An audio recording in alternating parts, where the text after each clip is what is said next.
പ്രിയ പ്രേക്ഷകരെ, കൊച്ചിയിൽ പ്രവർത്തിച്ചിരുന്ന കോറോ ഹെൽത്ത് എന്ന സ്ഥാപനം നിരവധി ആളുകളെ ഒറ്റയടി പറഞ്ഞുവിടുകയും വേണ്ടത്ര ആനുകൂല്യങ്ങളോ ഒന്നും തന്നെ നൽകാതെ, മുന്നറിയിപ്പൊന്നുമില്ലാതെ നിരവധി ജീവനക്കാരെ പിരിച്ചുവിട്ട വാർത്ത ഇപ്പോൾ വലിയ തോതിൽ ചർച്ച ചെയ്യപ്പെടുന്നുണ്ട്. അതേ കൊച്ചിയിൽ നിന്ന് തന്നെയാണ് മറ്റൊരു വാർത്ത ഇപ്പോൾ പുറത്തുവരുന്നത്. ടാൽഡ്രോപ്പ് എന്ന സ്ഥാപനം ശമ്പളവും മറ്റാനുകൂല്യങ്ങളും ഒന്നും നൽകാതെ ഏതാണ്ട് 300ഓളം ജീവനക്കാരെ ഇപ്പോൾ പ്രതിസന്ധിയിലാക്കിയിരിക്കുന്നു എന്നതാണ് ഏറ്റവും പുതിയ വിവരമായി പങ്കുവെക്കേണ്ടത്. AI മൂലം കമ്പനി പൂട്ടുകയാണ് എന്നാണ് ഉടമകളുടെ വിശദീകരണം എന്നുള്ളതാണ്. ജോലി നഷ്ടപ്പെട്ടവർ പരസ്യ പ്രതിഷേധത്തിലേക്ക് നീങ്ങാനുള്ള തയ്യാറെടുപ്പിൽ കൂടിയാണ്. ഈ വാർത്തയുടെ വിശദാംശങ്ങളുമായി ഇപ്പോൾ നവമി ദിനേശ് ചേരുന്നുണ്ട്. നവമി, കോറോ ഹെൽത്തിലെ വലിയ പ്രതിഷേധം, അവിടെ ട്രേഡ് യൂണിയനുകളൊക്കെ ഇടപെട്ടിരുന്നു, സർക്കാർ തലത്തിലുള്ള ചർച്ചകളൊക്കെ നടക്കുന്നുണ്ട്. അതിനിടയിലാണല്ലോ ഇപ്പോൾ മറ്റൊരു സ്ഥാപനത്തിലും ഇത്തരത്തിൽ നിരവധിയായ ജീവനക്കാർ പിരിച്ചുവിട്ടു എന്ന വിവരം പുറത്തു വരുന്നത്. എന്താണ് ഈ കമ്പനി അവരോട് പറഞ്ഞത്? ഇതെപ്പോഴാണ് സംഭവിച്ചത് എന്നതിൽ വ്യക്തതയുണ്ടോ? ഇവർക്ക് എന്നു മുതലാണ് തൊഴിൽ നഷ്ടമായത്? ഇപ്പോൾ ശമ്പളം മുടങ്ങിയിരിക്കുന്നു എന്ന് പറയുമ്പോൾ എത്ര മാസത്തെ ശമ്പളം, ആനുകൂല്യങ്ങളും ഒക്കെയാണ് ലഭിക്കാനുള്ളത് എന്നതിൽ വ്യക്തതയുണ്ടോ?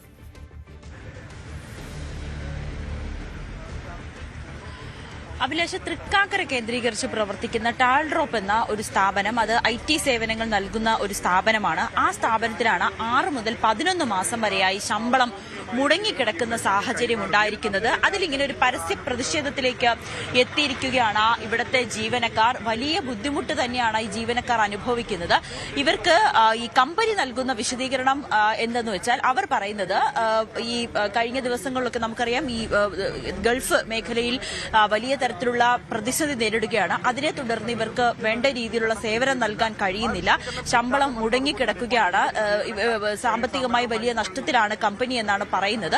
പക്ഷേ പല മാസങ്ങളായി, അതായത് മുമ്പ് തന്നെ നേരത്തെ പല വിശദീകരണം നൽകുന്നത്, ഓരോ ഓഗസ്റ്റിൽ പണം നൽകാം, അല്ലെങ്കിൽ ഫെബ്രുവരിയിൽ പണം നൽകാം, അങ്ങനെയുള്ളൊരു വിശദീകരണമാണ് നൽകുന്നതെങ്കിൽ പോലും ഇതുവരേക്കും ശമ്പളമോ മറ്റ് ആനുകൂല്യങ്ങളോ നൽകിയിട്ടില്ല എന്നാണ് അവരുടെ പരാതിയും പ്രധാനമായും പറയുന്നത്. ഇവിടെ നമ്മൾ ദൃശ്യങ്ങൾ കാണാം, ഇവരുടെ പ്രതിഷേധം നടക്കുകയാണ്. നമുക്ക് ഈ ജീവനക്കാരനോട് തന്നെ ചോദിക്കാം എന്താണ് സംഭവിച്ചതെന്ന്.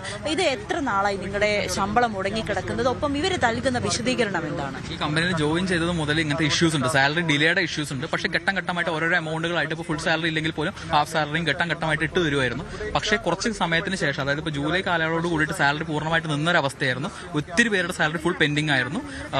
ചോദിക്കുമ്പോൾ നമ്മളിത് ക്ലിയർ ആക്കുന്നതിന് ഡിസംബർ 31 കൂടി എല്ലാം ക്ലിയർ ആവും. ഡിസംബർ 31, 2025 കൂടി ഫുൾ സാലറി എല്ലാ എംപ്ലോയീസിനും ക്ലിയർ ചെയ്ത് നമ്മുടെ കമ്പനി വീണ്ടും ഓൺ ആവുന്നൊക്കെ പറഞ്ഞിട്ടുണ്ടായിരുന്നു. പക്ഷേ ആ പെൻഡിംഗ് ഉള്ള ആളുകൾ സ്റ്റിൽ ഇപ്പോഴും പെൻഡിംഗ് ആണ്. അവർക്ക് ഇപ്പോഴും ക്ലിയർ ആക്കി കൊടുത്തില്ല. കമ്പനി അധികൃതരോട് ചോദിക്കുമ്പോൾ നമുക്ക് ഇപ്പോൾ ദുബായിയുടെ ഇഷ്യൂസ് ഉണ്ട്, വാർ ഇഷ്യൂസ് ഉണ്ട്, ഫണ്ടിങ്ങിൽ കുറച്ച് പ്രശ്നങ്ങളുണ്ട്, അതുകൊണ്ടാണ് നമ്മൾ തരാത്തത്. നമ്മൾ ഘട്ടം ഘട്ടമായിട്ട് തന്നെ ക്ലിയർ ആക്കുന്നു.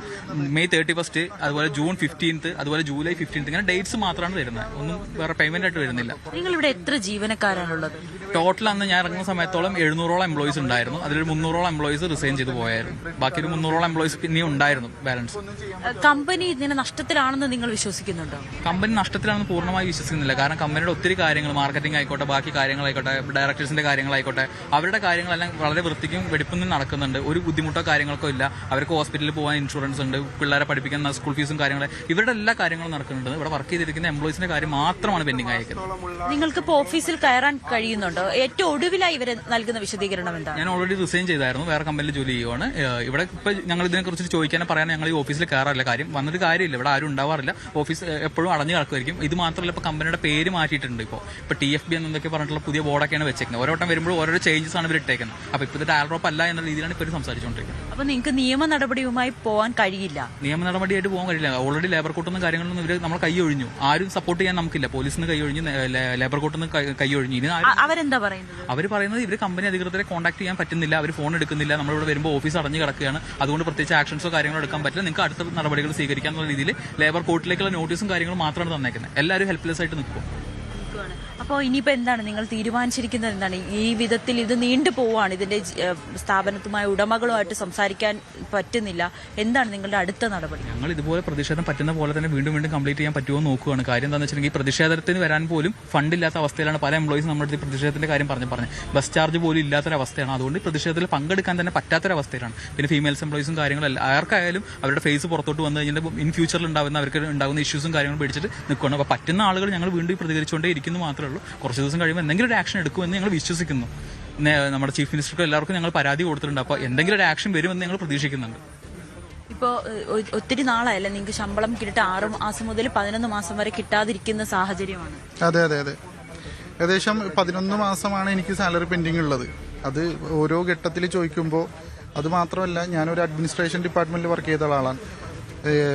അഡ്മിനിസ്ട്രേഷന് വേണ്ടിയുള്ള കാര്യങ്ങൾക്ക് വേണ്ടി, ഓഫീസിന്റെ റണ്ണിങ്ങിന് വേണ്ടി വരെ ഞാൻ കയ്യിൽ നിന്ന് എടുത്തിട്ട് സ്പെൻഡ് ചെയ്തിട്ടുണ്ട്. ഇതെല്ലാം ചോദിക്കുമ്പോൾ തരാം തരാം തരാം എന്ന് പറഞ്ഞിട്ട് പലപ്പോഴും ഇപ്പോൾ ആരും ഫോൺ വിളിച്ചാൽ പോലും എടുക്കുന്നില്ല. എന്ത് ചെയ്യുമെന്നുള്ളത് അത്രക്കും ഡെപ്റ്റിൽ നിൽക്കുന്ന ആളാണിപ്പോൾ. എൻ്റെ അവസ്ഥ പറയുകയാണെങ്കിൽ പല ക്രെഡിറ്റ് കാർഡുകളും പേയ്മെന്റ് ഡ്യൂ ആയിട്ടുണ്ട്. പല ഫിനാൻഷ്യലി പ്രശ്നങ്ങളിലാണ് നിൽക്കുന്നത്. ഈവൺ എനിക്ക് 2 കുട്ടികളാണുള്ളത്. 2 പേരെയും എനിക്ക് സ്കൂൾ വരെ മാറ്റേണ്ട അവസ്ഥ വന്നു. നല്ല സ്കൂളിലാണ് അവരെ പഠിപ്പിച്ചുകൊണ്ടിരുന്നത്. സ്കൂൾ വരെ മാറ്റേണ്ട ഒരു അവസ്ഥ വന്നു. അത്രക്കും ഉള്ളൊരു ഫിനാൻഷ്യൽ ക്രൈസിൽ ഇപ്പോൾ വീട്ടിൽ ആ ഒരു അവസ്ഥയിലാണ് ഇപ്പോൾ പോയിക്കൊണ്ടിരിക്കുന്നത്. വേറൊരു ജോലിക്ക് പോകാൻ പറ്റുകയോ വേറൊരു ജോലിയിലേക്ക്, പല ആളുകൾക്കും വേറെ ജോലിയിലേക്ക് ചെല്ലുമ്പോൾ ടാൽഡ്രോപ്പിലാണ് വർക്ക് ചെയ്തതിൻ്റെ പേരിൽ അവരുടെ ആ ഒരു എക്സ്പീരിയൻസ് അവരെടുക്കുന്നില്ല. അത്രത്തോളം ഒരു ചർച്ചയിലെത്തിക്കുന്ന ഒരു അവസ്ഥയാണ് ഇപ്പോൾ ഉള്ളത്. ഇപ്പോൾ ഈ കമ്പനി എവിടെ, ഈ ഉടമസ്ഥര് അത് എവിടെ ഉള്ളവരാണ്? ഇത് കൂടുതലും തിരുവനന്തപുരം ബേസ്ഡ് ആയിട്ടുള്ള ആളുകളാണ് ഈ കമ്പനി ഓണേഴ്സ്. പിന്നെ കുറച്ച് പേര് അവിടെ ഇവിടെയൊക്കെ ആയിട്ടുള്ള ഒരു 7 ഡയറക്ടേഴ്സാണ് ഇതിൽ വരുന്നത്. ഇവരെല്ലാവരും ഇപ്പോൾ കഴിയുന്ന കുറച്ച് നാളുകളായിട്ട് ഉള്ള കമ്പനി ടാൽഡ്രോപ്പ് എന്ന കമ്പനി മൊത്തത്തിൽ ഡിലീറ്റ് ചെയ്യുകയാണ് കണ്ടത്. സോഷ്യൽ മീഡിയയിൽ നല്ല റീച്ചുള്ള പേജുകളും കാര്യങ്ങളും ഉണ്ടായിരുന്നവരാണ്. അതെല്ലാം അവരെന്ത് ചെയ്തു, ഡിലീറ്റ് ചെയ്തു. എന്നിട്ട് ഇനി പറയുന്നത് ഇപ്പോൾ കഴിഞ്ഞ ദിവസം പോസ്റ്റ് ഇട്ടതെന്ന് പറഞ്ഞു കഴിഞ്ഞാൽ ഈ കമ്പനി ഷട്ട് ഡൗൺ ചെയ്യുകയാണ്. ഇപ്പോൾ ഇനി ഇത് മുന്നോട്ടുണ്ടാകാൻ കഴിയില്ല, റിയൽ എസ്റ്റേറ്റ് എന്നുള്ളൊരു കമ്പനിയായിട്ട് വേറൊരു പേരിൽ വരാൻ പോകണം. അതിൽ ഉറപ്പായിട്ടും നമുക്ക് ഉറപ്പിക്കാം ഇതിനുമുള്ള എല്ലാ ഡാറ്റയും ഡിലീറ്റ് ആക്കുകയാണെന്നുള്ളത് ഉറപ്പിക്കാം. ഇവർ പറയുന്ന എല്ലാ ഓഫേഴ്സും കാര്യങ്ങളും നമുക്കുള്ള സാലറി അടക്കം അതിൽ കിട്ടില്ല എന്നുള്ള ഒരു അവസ്ഥയിലേക്കാണ് പോയിക്കൊണ്ടിരിക്കുന്നത്. അതുകൊണ്ട് ആ ഒരു സാഹചര്യത്തിലാണ് ഞങ്ങൾ ഈ ഒരു പ്രതിഷേധത്തിന് ഇറങ്ങിയത്. അഭിലാഷ്, ഇവിടെ ജീവനക്കാർ പറഞ്ഞതിൽ നിന്ന് തന്നെ നമുക്ക് കാര്യങ്ങളെല്ലാം വ്യക്തമായി. കാരണം അവർ പറയുന്നത് പ്രകാരം ഈ ജീവനക്കാർക്ക് 6-11 മാസം വരെയുള്ള ശമ്പളം നൽകാനുണ്ട്. പക്ഷേ ഈ കമ്പനി മറ്റ് പേരുകളിലാണ് ഇപ്പോൾ ഈ കമ്പനി രജിസ്റ്റർ ചെയ്യാൻ പോകുന്നത്. നമുക്ക് ഈ സ്ഥാപനത്തിന്റെ സിഇഒ കൂടി ഒന്ന് കേൾക്കാം. അദ്ദേഹത്തിന് എന്താണ് പറയാനുള്ളതെന്നൊന്ന് കേട്ടതിന് ശേഷം നമുക്ക് കൂടുതൽ വിശദാംശങ്ങളിലേക്ക്. ഒരു ചോദ്യത്തിലേക്ക് വരാമോ? പല ആളുകളും പല ചോദ്യങ്ങളാണ് പറയുന്നത്. ഈ ജീവനക്കാർ വലിയ പ്രതിഷേധത്തിലാണ്. കമ്പനിയുടെ ഭാഗത്ത് നിന്നും എന്താണ് ഇവർക്ക് നൽകുന്ന ഉറപ്പ്? ഇവർക്ക് 11 മാസത്തോളം ശമ്പളം നൽകാനുണ്ട്. ഇതിൽ 2 പാനിക് സിറ്റുവേഷൻ ഉണ്ട് ജീവനക്കാരുടെ ഉള്ളിൽ. അത് ഞാൻ ആദ്യം അഡ്രസ് ചെയ്യാം. ഒന്നാമത്തെ പാനിക് എന്ന് പറയുമ്പോൾ കമ്പനി പൈസ തരില്ല എന്ന് പറയുന്നൊരു പാനിക്. 2, കമ്പനി പൂട്ടിപ്പോയി, എല്ലാ ഫൗണ്ടേഴ്സും നാട് വിട്ടുപോയി എന്നുള്ളൊരു പാനിക്. ഓക്കെ, ഈ 2ഉം ഞാൻ അഡ്രസ് ചെയ്ത് പറയാം. കമ്പനിയുടെ ഭാഗത്തുനിന്ന് സാലറി ഡിലേ വന്നിട്ടുണ്ട്. സ്വാഭാവികമായി ഒരുപാട് പ്രശ്നങ്ങൾ വന്നിട്ടുണ്ട്. അത് നമ്മൾ സെറ്റിൽ ചെയ്യും. ആ മെയിൽ കമ്മ്യൂണിക്കേഷൻസ് ഞാൻ ഓൾറെഡി എല്ലാ എംപ്ലോയീസിനും കൊടുത്തിട്ടുണ്ട്. അതിൽ വിശ്വാസക്കുറവുണ്ട്. കാരണം ഞാൻ പല കമ്മിറ്റ്മെന്റ് കൊടുത്തത് തെറ്റിപ്പോയിട്ടുണ്ട്. അതുകൊണ്ടുള്ള ആ മെയിൽ അടുത്തൊരു ഡേറ്റ് പറയുമ്പോൾ വിശ്വസിക്കാൻ കുറച്ച് ബുദ്ധിമുട്ടാണ്. അതുകൊണ്ടാണ് അവരിന്ന് പ്രതിഷേധിക്കുന്നത്. അപ്പോൾ ഒന്നാമത്തെ അഡ്രസ്സിംഗ് സെറ്റിൽമെന്റ് ചെയ്യുമെന്നാണ്, വിത്ത് കോമ്പൻസേഷൻ ചെയ്യുമെന്നാണ്. രണ്ടാമത്തത് നമ്മൾ നാട് വിട്ടു പോയി എന്നുള്ളൊരു സംവിധാനമാണ്. ഓക്കെ, അപ്പോൾ അതിൽ ഞാൻ ഇപ്പുറത്ത് ഞാൻ കുസാറ്റിൽ നിന്നാണ് പഠിച്ചിറങ്ങിയത്. 3ാം വർഷം ബിടെക് വിദ്യാർത്ഥിയായിരുന്ന സമയത്താണ് ടാൽഡ്രോപ്പിലേക്ക് ഒരു വോളണ്ടിയർ ആയിട്ടാണ് വന്നത്. അപ്പോൾ ഒരു വലിയൊരു മിഷന്റെ ഭാഗമായിട്ടാണ് ഞാൻ വന്നത്. ഒരു സിലിക്കൺ വാലി എന്ന് പറയുന്ന ഒരു concept, human made silicon valley നമ്മൾ കേരളത്തിൽ ബിൽഡ് ചെയ്യും എന്നൊരു വലിയൊരു ആശയത്തിൽ നമ്മൾ കേരളത്തിൽ 2015 തുടങ്ങിയ കമ്പനി, ഞാൻ 2017 ഞാൻ വന്നത്. അപ്പോൾ 9 വർഷത്തെ എൻ്റെ എക്സ്പീരിയൻസിൽ നമ്മുടെ ഒരു ഓഫീസിലോ സിഇഒ ക്യാബിനോ MD ക്യാബിനോ ചെയർമാൻ ക്യാബിനോ ഒന്നുമില്ല. ഞങ്ങൾ ഗ്രാമങ്ങളിൽ ഇറങ്ങിയാണ് ഇതെല്ലാം ഡെവലപ്പ് ചെയ്തത്. 3 ഫോർമുലയാണ്. ഒരു ഫോർമുല ഇൻഫ്രാസ്ട്രക്ചർ, ടാലന്റ്, ഇന്നോവേഷൻ. ഇതാണ് നമ്മുടെ ഫോർമുല. ഇൻഫ്രാസ്ട്രക്ചർ നമ്മൾ കൂറെ കെട്ടി, ടാലന്റുകളെ നമ്മൾ നർച്ചർ ചെയ്തു. ഇന്നോവേഷൻ വരാൻ വേണ്ടി നമ്മളിപ്പോൾ വെയിറ്റ് ചെയ്യുകയാണ് ചെയ്യുന്നത്. എങ്ങനെയാണ് മാർക്ക് സക്കർബർഗ് സിലിക്കൺ വാലിയിൽ നിന്നും ഫേസ്ബുക്ക് ഉണ്ടാക്കിയത്? എങ്ങനെയാണ് ഇലോൺ മസ്ക് ആയത്? സ്റ്റീവ് ജോബ്സ് ആയത്?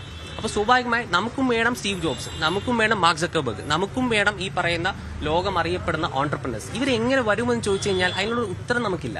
അതിന്റെ ഉത്തരം തേടിയാണ് കഴിഞ്ഞ 9 കൊല്ലം നമ്മളിവിടെ വർക്ക് ചെയ്തത്. നമ്മൾ റിസ്ക് എടുത്തിട്ടുണ്ട്. നമ്മൾ 250 കോടി റേസ് ചെയ്തിട്ടുണ്ടെങ്കിൽ അതിവിടെ ഇൻവെസ്റ്റും ചെയ്തിട്ടുണ്ട്. നമ്മൾ അതിൽ നിന്ന് ₹1 അസറ്റ് ഉണ്ടാക്കിയിട്ടൊന്നുമില്ല. അതെല്ലാം സംവിധാനം നമ്മൾ എന്ത് ചെയ്യുന്നുണ്ട്, ഇൻവൈറ്റ് ചെയ്യുന്നുണ്ട്. ഈ പറയുന്ന ഇൻവെസ്റ്റിഗേഷനും കാര്യങ്ങളൊക്കെ നമ്മൾ ഇൻവൈറ്റ് ചെയ്യുന്നുണ്ട്. അപ്പോൾ ഈ റിസ്ക് നമ്മൾ എടുത്തു. നമ്മൾ ഡിസിഷൻ ഓഫ് കോൺസിക്വൻസ് എടുക്കുന്നവരാണ്. ഒരു ഡിസിഷൻ ഒരു കോൺസിക്വൻസ് ഉണ്ടാവും. കാരണം ഇപ്പോൾ ജീവനക്കാരുടെ പ്രശ്നം പറയാൻ പോയി കഴിഞ്ഞാൽ നമുക്ക് നോട്ടീസ് പീരീഡ് ഇല്ല. ഒരാൾ റിസൈൻ ചെയ്ത് പോയി കഴിഞ്ഞാൽ അന്ന് തന്നെ എന്ത് ചെയ്യാം, ഇറങ്ങാം. പക്ഷെ ഞങ്ങൾ ടെർമിനേറ്റ് ചെയ്ത് കഴിഞ്ഞാൽ 2 മാസം നോട്ടീസ് പീരീഡ് ഉണ്ടാവും. 2, നമുക്ക് ലോസ് ഓഫ് പേ ഇല്ല. അവരിപ്പോൾ അറ്റൻഡൻസ്, നമ്മൾ അങ്ങനത്തെ എംപ്ലോയി കൾച്ചറാണ്. സ്വാഭാവികമായി all of this will definitely attract a lot of problems. ഇതാണ് പ്രോബ്ലം എന്ന് പറഞ്ഞാൽ ഓപ്പറേഷണൽ ക്രൈസിസ് ഉണ്ടാകും. അപ്പോൾ ആ ഓപ്പറേഷണൽ ക്രൈസിസിന്റെ ഭാഗം രൂക്ഷമായി. ഇപ്പോൾ യുദ്ധം കൂടി വന്നപ്പോഴത്തേക്ക് നമ്മുടെ GCC ഫണ്ടും എല്ലാണ്ടായി. ഇതെല്ലാം ഞാൻ എംപ്ലോയീസിന്റെ അടുത്ത് പറഞ്ഞാൽ അവരുടെ അറിയേണ്ട ആവശ്യമില്ല. കാരണം അവർക്ക് ആശുപത്രി പോകണമെങ്കിൽ അവർക്ക് 10,000 രൂപ വേണം. അത് കൊടുക്കാൻ ഇപ്പം എന്ത് ചെയ്യുന്നില്ല, നമുക്കില്ല. അപ്പോൾ ഹാർഡ് റിയാലിറ്റി ഞാൻ പറയാൻ പോയി കഴിഞ്ഞാൽ ഇന്ന് എനിക്ക് നിങ്ങളെ സഹായിക്കാൻ കഴിയുമോ എന്ന് ചോദിച്ചു കഴിഞ്ഞാൽ ഇല്ല. അതിനർത്ഥം ഞങ്ങൾ എന്ത് ചെയ്യില്ല, നിങ്ങളുടെ സെറ്റിൽമെന്റ് ചെയ്യില്ല എന്നല്ല. ഞങ്ങൾ ഓൾറെഡി ഞാൻ കൃത്യമായിട്ട് അവർക്ക് കമ്മ്യൂണിക്കേഷൻസ് കൊടുത്തിട്ടുണ്ട്. പക്ഷേ ഒക്ടോബർ വരെ നമുക്ക് സമയം വേണം. പക്ഷേ അതിന് മുൻപ് തന്നെ സെറ്റിൽമെന്റ്സ് എല്ലാ എംപ്ലോയീസ് മാത്രമല്ല, എൻ്റെ ഇൻവെസ്റ്റേഴ്സ്, എൻ്റെ എംപ്ലോയീസ്, എൻ്റെ വെൻഡേഴ്സ്, ഗവൺമെന്റ് ഡിപ്പാർട്ട്മെന്റിൽ എന്തെങ്കിലും ഇപ്പോൾ പെൻഡിങ് കിടക്കുന്നുണ്ടെങ്കിൽ അത് എല്ലാവരുടെയും നമ്മൾ സെറ്റിൽമെന്റ്സ് ഈ വരുന്ന ഒക്ടോബറിന് മുൻപ് ക്ലിയർ ചെയ്യും. ഘട്ടം ഘട്ടമായിട്ട് ചെയ്യാനുള്ള കാര്യങ്ങളിൽ നോക്കിക്കണം. ഒരുപാട് 300 ജീവനക്കാരല്ലേ ഇപ്പോൾ സാലറി ഘട്ടം ഘട്ടമായിട്ട് ചെയ്യാൻ പോസിബിലിറ്റി ഉള്ളൂ. കാരണം ഒറ്റയടിക്ക് നമുക്കിത് ചെയ്യാൻ കഴിയില്ല. മനസ്സിലായില്ല, അത് അവരുടെ പ്രശ്നം പരിഹരിക്കാൻ നമ്മളെ കൊണ്ട് പറ്റും. പക്ഷെ നമ്മളെ കൊണ്ട് കഴിയുന്ന രീതിയിൽ നമ്മളെ കൊണ്ട് പറ്റും. അതാണ് ഈ ഒരു കമ്മ്യൂണിക്കേഷൻ. അതായത് നിങ്ങളുടെ ഭാഗത്തുള്ള കമ്മ്യൂണിക്കേഷൻ മെയിൽ ത്രൂ മാത്രമാണ്. അതനുസരിച്ച് ഇവരുടെ ആശങ്കകൾ പരിഹരിക്കുന്നതിലൊരു വീഴ്ച കമ്പനിയുടെ ഭാഗത്ത് ഉണ്ടായെന്നാണ് ജീവനക്കാർ പറയുന്നത്. അതായത് ഈ സാലറി ഓരോ ഡേറ്റ് പറയുന്നത് മാറിപ്പോകുന്നു, അതെല്ലാം മെയിൽ ത്രൂ ആയതുകൊണ്ട് അതൊരു ബുദ്ധിമുട്ട് ഇവർക്കുണ്ട്. ബുദ്ധിമുട്ടുണ്ട്, എനിക്കറിയാം. അത് വലിയ ജെന്യൂൻ ആയിട്ട് ഒരു ബുദ്ധിമുട്ട് തന്നെയാണ്. കാരണം ഞാനാണ് പേഴ്സണലി മെയിൽ എൻ്റെ അക്കൗണ്ടിൽ മെയിൽ പോകുന്നത്. പല മെയിലുകളുടെ കമ്മിറ്റ്മെന്റ് തെറ്റിയത് കൊണ്ട് ലാസ്റ്റ് ഇപ്പോൾ അയച്ച മെയിൽ സെറ്റിൽമെന്റ് മെയിലായിരുന്നു. അത് വിശ്വസിക്കാൻ ഒരു ജീവനക്കാരന് പറ്റില്ല. അപ്പോൾ സ്വാഭാവികമായിട്ടുള്ള എജിറ്റേഷനാണ്. ആ പ്രതിഷേധം ഞാനും വെൽക്കം ചെയ്യുകയാണ്. പക്ഷേ ഈ 500ഓളം പേരെ നമുക്ക്, അല്ലെങ്കിൽ 300ഓളം പേരെ ഓരോന്നായിട്ടും നമുക്ക് ചെയ്യാനുള്ള ബുദ്ധിമുട്ടുകളുണ്ട്. അതുകൊണ്ടാണ് ഒരു ഓപ്പറേഷൻ ബുദ്ധിമുട്ട്. എല്ലാവരെയും നമ്മൾ എന്ത് ചെയ്ത് ലേ ഓഫ് ചെയ്തു. ടീം ചെറുതാണ്, നമ്മളിപ്പോൾ സിസ്റ്റം ഡെവലപ്പ് ചെയ്തുകൊണ്ടിരിക്കുകയാണ്. അതുകൊണ്ടാണ് ഞാനിപ്പോൾ എൻ്റെ എംപ്ലോയീസിൻ്റെ അടുത്തും പറഞ്ഞത്, നിങ്ങൾക്ക് എന്തെങ്കിലും പാനിക് ഉണ്ടെങ്കിൽ, എല്ലാ സ്റ്റേക്ക് ഹോൾഡേഴ്സിനും എന്തെങ്കിലും പാനിക് നിങ്ങൾക്ക് ഉണ്ടെങ്കിൽ, നമ്മുടെ നാട് വീടും നമ്മുടെ തട്ടിപ്പാണ് എങ്കിൽ നിങ്ങളുടെ സേഫ്റ്റിക്ക് നിങ്ങൾ എന്ത് ചെയ്യുക, ഒരു കേസ് എടുത്ത് വെക്കുക. ഞങ്ങളങ്ങ് പൂട്ടുക ഇവിടെ. മനസ്സിലായി? അതെ, ഇപ്പം പിരിച്ചുവിട്ടതാണ്. അതിന്റെ റീസൺസ് ഉണ്ട്. അതായത് പിരിച്ചു വിടുമ്പോൾ സ്വാഭാവികമായിട്ടുള്ള റീസൺസ് ഉണ്ട്. ഓഫ് കോഴ്സ് 2 ഞാൻ പറഞ്ഞില്ലേ, 2 മാസത്തെ നോട്ടീസ് പീരീഡ് അവർക്ക് ഉണ്ട്, സെർവ് ചെയ്യാം. അതിന്റെ സാലറി ടെർമിനേഷൻ നോട്ടീസ് കൊടുക്കുന്നത് എന്നാണ്, പിരിച്ചുവിടാനുള്ള നോട്ടീസ് കൊടുക്കുന്നത് കഴിഞ്ഞ ഫെബ്രുവരി തൊട്ടാണ് സ്റ്റാർട്ട് ചെയ്തത്. ഫെബ്രുവരി, മെയ്, ഏപ്രിൽ ഒക്കെ 3 ഘട്ടങ്ങളായിട്ടാണ് നമ്മൾ സ്റ്റാർട്ട് ചെയ്തത്. 2 മാസത്തെ നോട്ടീസ് പീരീഡ് ഈവൻ ഓഫ്കോഴ്സ് അത് സാലറി കാൽക്കുലേറ്റ് ചെയ്ത് നമ്മൾ കൊടുക്കും. ഇവര് ലേബർ ഡിപ്പാർട്ട്മെന്റിന്റെ ബന്ധപ്പെട്ടു. അവിടെ നിന്ന് വിളിക്കുമ്പോൾ കമ്പനിയിലുള്ള ആരും തന്നെ റെസ്പോണ്ട് ചെയ്യുന്നില്ല എന്നുള്ളൊരു പരാതി. അല്ല, ഞാൻ റെസ്പോണ്ട് ചെയ്തിട്ടുണ്ട്. അതായത് ഒന്നെന്ന് പറയുമ്പോഴത്തേക്കും ഞാൻ നേരത്തെ പറഞ്ഞ പോലെ കഴിഞ്ഞ ഏപ്രിൽ 1-നാണ് നമ്മുടെ ഓപ്പറേഷൻ ട്രാൻസിഷൻ തുടങ്ങിയത്. അപ്പോൾ സ്വാഭാവികമായി നമ്മുടെ ഹെഡ് ഓഫീസുകൾ ഇപ്പോൾ ഓപ്പറേഷണൽ, സത്യം പറഞ്ഞാൽ ഞാനത് ടെമ്പററി ആയിട്ട് സ്റ്റോപ്പ് ചെയ്ത് വെച്ചിരിക്കുകയാണ്. കാരണം നമ്മൾ ട്രാൻസിഷൻ ചെയ്തുകൊണ്ടിരിക്കുന്ന ടൈമിൽ എല്ലാവരും ഞാൻ വർക്ക് ഫ്രം ഹോം ഇട്ടു.